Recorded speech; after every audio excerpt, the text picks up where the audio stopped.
হুমায়ুন কবিরকে আমরা সাসপেন্ড করছি দল থেকে। দলের সাথে তার কোনো সম্পর্ক থাকবে না, দলের সাথে তার কোনো সম্পর্ক থাকবে না। তার কারণ যারা ধর্ম নিয়ে রাজনীতি করে, ডিভিশনাল পলিটিক্স করে, মানে ধর্ম নিয়ে মানে ডিভিশন, ভাগ করার চেষ্টা করে, তাদের সাথে দল কোনো সম্পর্ক রাখবে না। খবরটা আপনারা ইতিমধ্যেই জেনে গেছেন। এখন আমি আজকের আমার এই ভিডিওতে মূলত আলোচনা করব যে এই দল তৈরির পেছনের আসল উদ্দেশ্যটা কি। এই বাবরি মসজিদ বানানোর যে একটা এপিসোড শুরু হয়েছে,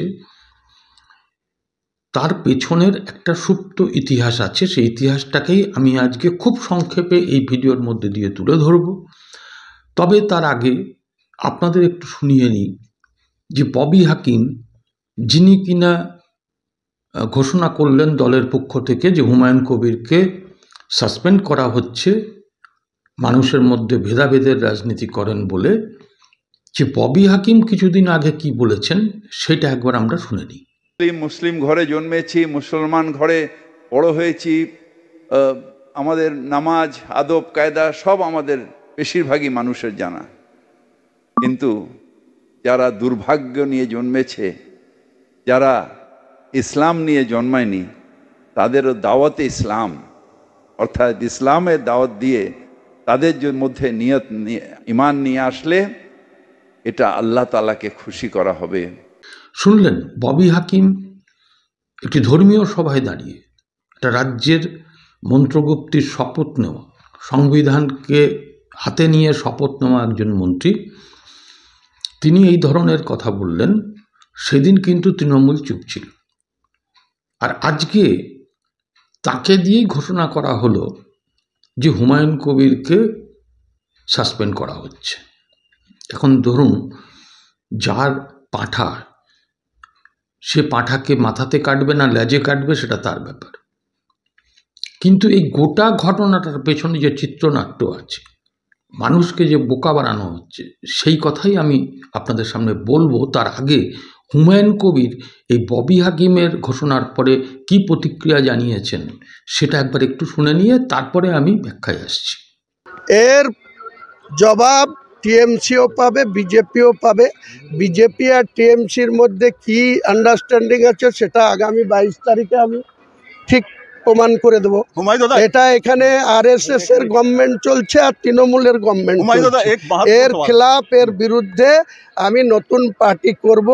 নতুন পার্টিতে পশ্চিম বাংলায় 294-এর মধ্যে 135 সিটে আমি লড়াই করব আমার পার্টি।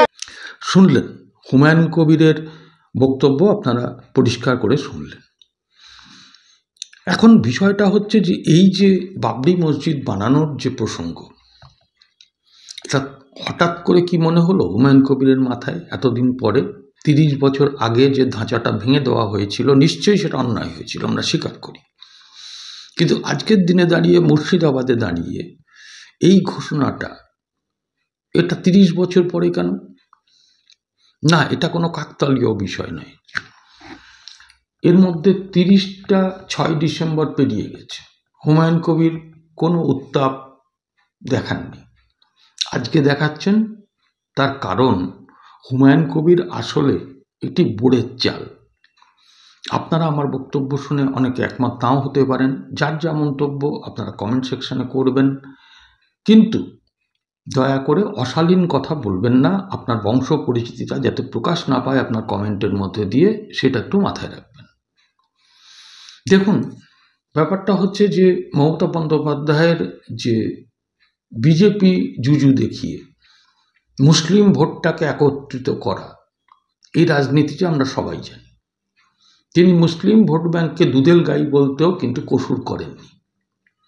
কিন্তু আজকে মমতা বন্দ্যোপাধ্যায় যখন বুঝতে পারছেন যে তার এই তোষণের রাজনীতির ফলে পশ্চিম বাংলার যারা হিন্দু তারা তার বিরুদ্ধে যাচ্ছেন, তখন তিনি একের পর এক মন্দির তৈরির কর্মসূচি নিয়ে যাচ্ছেন। দীঘার জগন্নাথ মন্দির থেকে শুরু হয়েছে, তারপরেও বেশ কয়েকটা মন্দিরের ঘোষণা করা হয়েছে, এমনকি ওই দুর্গা স্থান বানাবারও ঘোষণা হয়েছে। আদৌ তিনি করতে পারেন কি না কোন ফান্ড থেকে করবেন এগুলো অন্য কথা।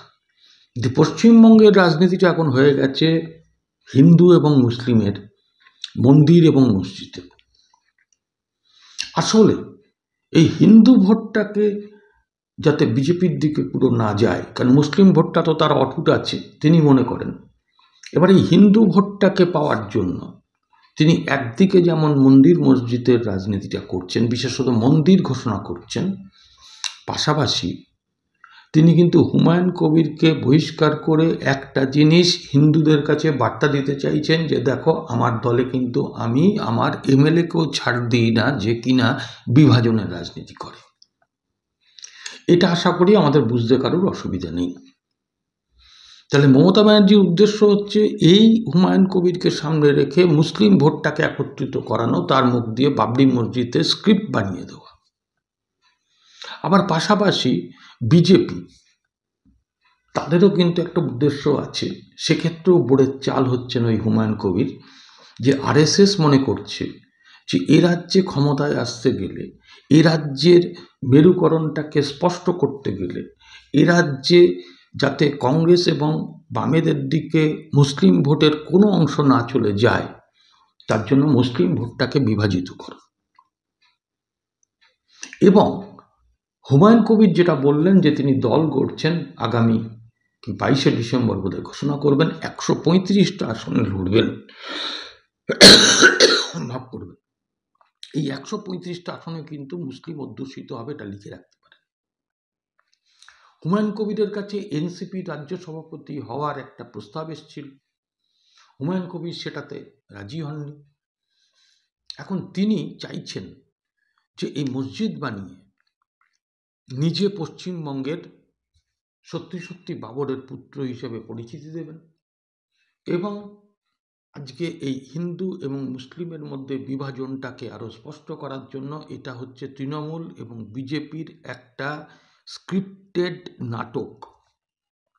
হুমায়ুন কবিরকে হয়তো অ্যারেস্টও করা হতে পারে, সেটা আমি জানি না। তবে আপনাদের কাছে আমি মূল যে কথাগুলো বললাম, পেছনের যে কারণগুলো বললাম, সেগুলো আপনারা একটু চিন্তা করবেন। আপনাদের সুচিন্তিত মতামতের জন্য অপেক্ষা করছি। নমস্কার, আজকে এটুকুই, আবার দেখা হবে পরবর্তী বিষয়ে।